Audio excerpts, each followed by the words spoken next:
साहब पहुंच रहे, कभी अमित शाह वहां पर, कभी वो योगी वहां पर सड़कों के ऊपर घूम रहा। सबकी कोशिश यही कि असदुद्दीन अवैसी को हराया कैसे जाए। पूरे के पूरे जुट गए। राहुल गांधी लग गया कि असदुद्दीन अवैसी को यहां पे हराओ, पूरे हिंदुस्तान के अंदर मजलिस खत्म हो जाएगी। नहीं होगे, नहीं होगे, गलतफहमी का शिकार मत रहे। एक बात सुन ले, यहां पर तुम्हें लग रहा होगा कि असदुद्दीन अवैसी साहब नहीं है, ये पूरे के पूरे इनके चेहरों में मैं असदुद्दीन अवैसी देख रहा हूं। बताओ कितने अवैसी साहब यहां पर मौजूद हैं? पूरे के पूरे लग गए। वहां पे खत्म नहीं हुआ तो बोले चलो औरंगाबाद चलते, इसको तो गिराते। पूरे के पूरे जुट गए। दो शिवसेना आके बैठ गई। दूर दूर से कहां कहां से लोग आते हैं।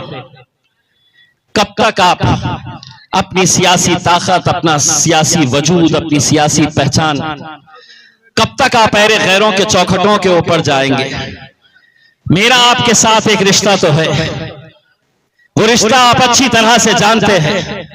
मेरा आपके साथ कलमे का रिश्ता है मेरे भाई। भाई भाई का रिश्ता है, और जो भाई का रिश्ता है, और भाई का मतलब ये नहीं है कि मैं सिर्फ आपका कलमे का रिश्ता हूं बोल के भाई है। राणा भी मेरे सगे भाई से कम नहीं है मेरे भाई।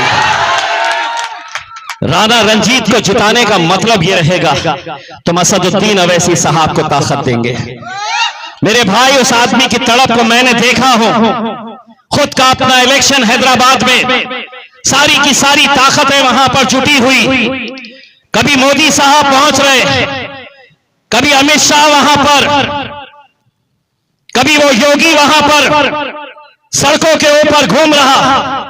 सबकी कोशिश यही कि असदुद्दीन अवैसी को हराया कैसे जाए। पूरे के पूरे जुट गए।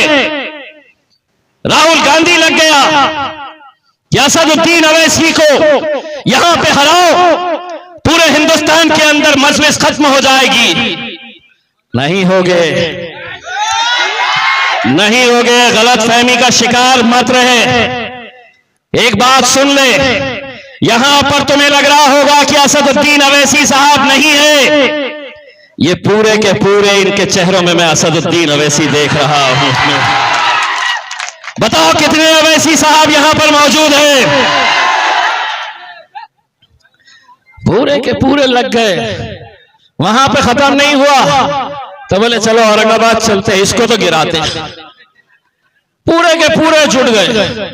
दो शिवसेना आके बैठ गई मेरे पास, पहले इसको गिराते। राष्ट्रवादी दो चचा भी आ गए, भतीजे भी आ गए, बोले इसको गिराते। कांग्रेस वाले भी आ गए, बोले इसको गिराते। पूरी ताकत लगा दिए। उनको क्या मालूम था कि ताकत है तुम्हारी है पर खुदा हमारा है। बहुत। अबे शेर को देखना है तो मैंने करीब से देखा है, मेरे बाजू बैठता है।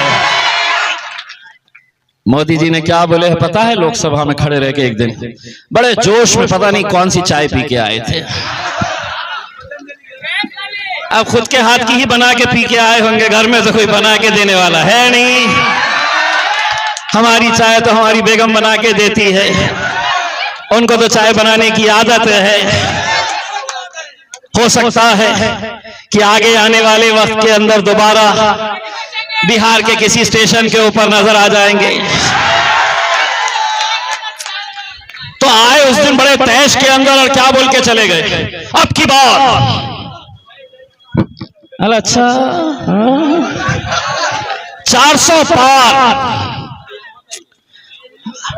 अब 200 पे सिमटने की बारी आ गई है। 400 पार का सपना लेके निकले, बोले हर जगह से इतने। अमित शाह की तो हालत ये हो गई कि उन्होंने देश का चुनावी प्रचार मेरे पास से शुरू किया और अपने भाषण के अंदर उन्होंने कहा कि दिल्ली में मुझसे पूछते हैं कि यहां का सांसद MIM का है, अब तुम्हारी जिम्मेदारी है कि MIM को यहां से उखाड़ के फेंकना है, कमल को खिलाना है, कमल को दिल्ली भिजाना है। 1.5 महीना लग गया उनको। भाषण खत्म होने के बाद एयरपोर्ट के ऊपर IB के लोगों ने उनके कान में फूंक के बोला, अमित शाह साहब तुम क्या, अगर मोदी भी आ जाए तो इम्तियाज को हरा नहीं सकता है, इसके चक्कर में पड़ो मत, एक सीट तुम्हारी चले जाएगी। तो बेचारा बड़ा भाषण तो करके चला गया था, अब ढूंढ रहा था कि किसके गले में घंटी बांधूं। वहां पे से एकनाथ शिंदे मुख्यमंत्री जा रहे थे, बोले तू इधर आ, मैं तो नहीं जीतता, इसको नहीं हरा सकता, तू लड़ ले। उसके गले में है तो टिकट दे दिए, पूरे के पूरे लग गए। लेकिन इतना मैं यकीन के साथ कहता हूं मेरे भाइयों, ये जो जोश है, ये जोश मैंने औरंगाबाद के नौजवानों में देखा, ये जोश मैंने हैदराबाद के नौजवानों के अंदर देखा। आपका काम सिर्फ यही है, राणा जी बता रहे हैं 5 मिनट बचे हुए हैं करके, अबे T20 का जमाना है, आखिरी ओवर तो खेलने दो अभी।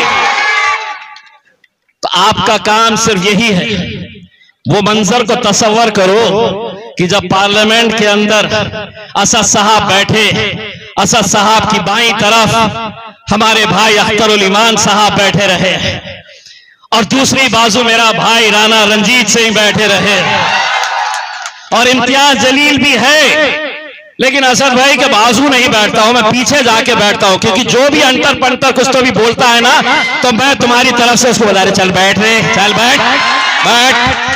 तो बड़े तकलीफ में आते हैं ये इसमें।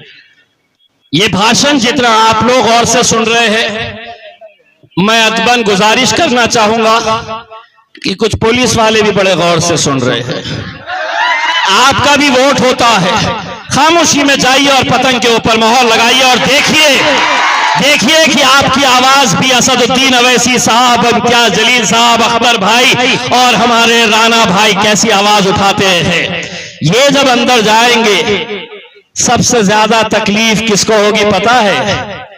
लालू को, नीतीश को, मोदी को, कि ई का हो गया है भैया, ये कहां से आ गया है। हम उनको कहेंगे ये तो शुरुआत है, 2025 में दोबारा हम आएंगे इंशाअल्लाह।